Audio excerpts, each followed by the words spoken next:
നമസ്കാരം. ഞാൻ doctor Govind, medical oncologist, VPS lake shore, Kochi.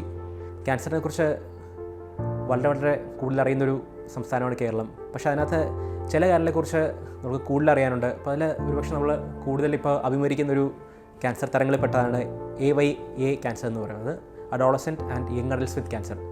അതായത് നമ്മളൊരുപക്ഷെ നമ്മൾ വളരെ ചെറുപ്പക്കാരിൽ കണ്ടുവരുന്ന ക്യാൻസർ. അത് കൂടുകയാണെന്ന് ചോദിച്ചു കഴിഞ്ഞാൽ അത് വളരെ കുറച്ച് കൂടുകയാണ്.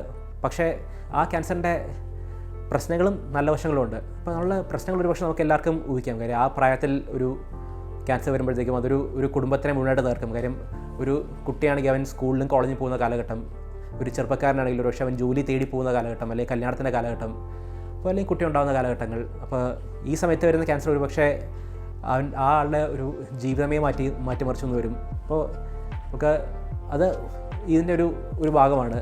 പക്ഷേ നമ്മൾ അറിയേണ്ട ഒരു മറ്റു ഭാഗം എന്ന് വെച്ചാൽ ആ പ്രായത്തിൽ കാണപ്പെടുന്ന ക്യാൻസറുകൾ, അതായത് കൂടുതലും പക്ഷേ ലുക്കീമിയ, ലിംഫോമ, അത് രക്തത്തിൽ വരുന്ന ക്യാൻസറുകൾ, കരളിൽ വരുന്ന ക്യാൻസറുകൾ, അതുപോലെ അണ്ഡാശയങ്ങളിലും അതുപോലെ ടെസ്റ്റിസിലും വരുന്ന ചില തരങ്ങളിലുള്ള ക്യാൻസറുകൾ, ഇതൊക്കെയാണ് കൂടുതൽ നമുക്ക് ആ പ്രായത്തിൽ കാലഘട്ടങ്ങൾ കാണപ്പെടുന്നത്.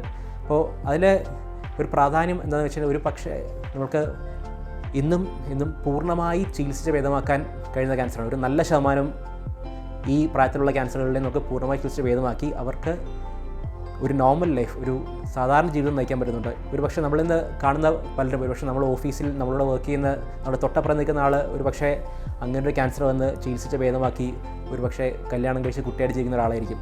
അപ്പോൾ നമ്മൾ ആ ഒരാളെ നമുക്കൊരിക്കലും തിരിച്ചറിയാൻ പറ്റില്ല. അപ്പോൾ ആ രീതിയിൽ ആ ക്യാൻസറിൻ്റെ വ്യത്യാസങ്ങൾ വന്നിട്ടുണ്ട്. അതായത് നമുക്ക് പൂർണ്ണമായും ചികിത്സിച്ച് ഭേദമാക്കി ജീവിതത്തിലേക്ക് തിരിച്ചു പോകാൻ പറ്റുന്നൊരവസ്ഥയിലാണ്.